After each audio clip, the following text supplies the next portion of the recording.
So if popular theories online are anything to go by, Ant-Man and the Wasp could be our introduction to the X-Men and mutants in the MCU.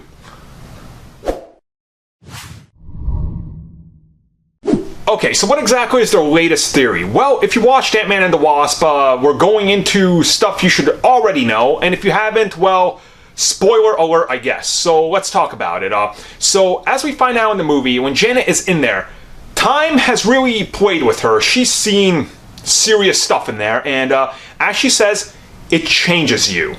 There's a lot of stuff, and as we see when she's out of the realm, she's gained powers. Like, she has like healing powers and things, and we don't even know the extent of all her powers because they don't really go into it, but it's definitely some sort of metamorphosis that's happened within her, with her genes or something. We don't know how they're going to play it up, right?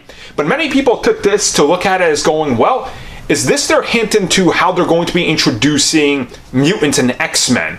Is it possible that something's going to happen with the quantum realm that suddenly, like, I don't know, releases energy or something into Earth, and suddenly some sort of gene is altered and mutants start popping up? And honestly, it could be it, right? It could be. That's definitely a different version and a different way to handle mutants in the MCU. And we know what they've said before with Spider-Man and various characters that they're getting from other studios. We don't want to do what's been done before.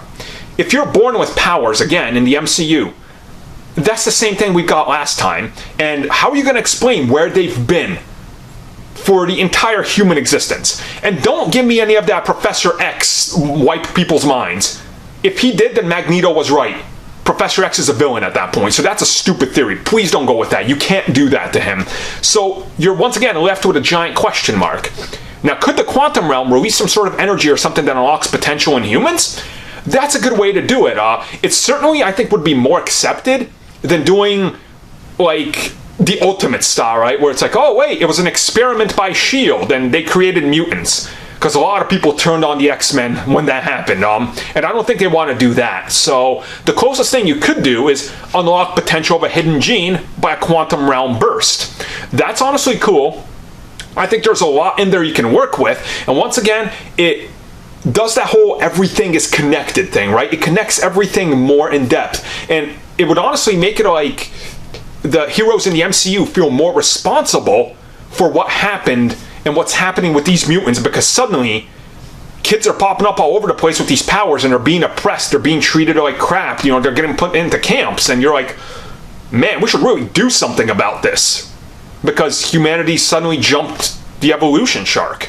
That's honestly a pretty cool way to do it. Now, if they go this route, I'm 100% okay with it because I want stuff to be different than the last time I saw it. But I know a lot of people are going to be against it, which brings me to the question to you guys.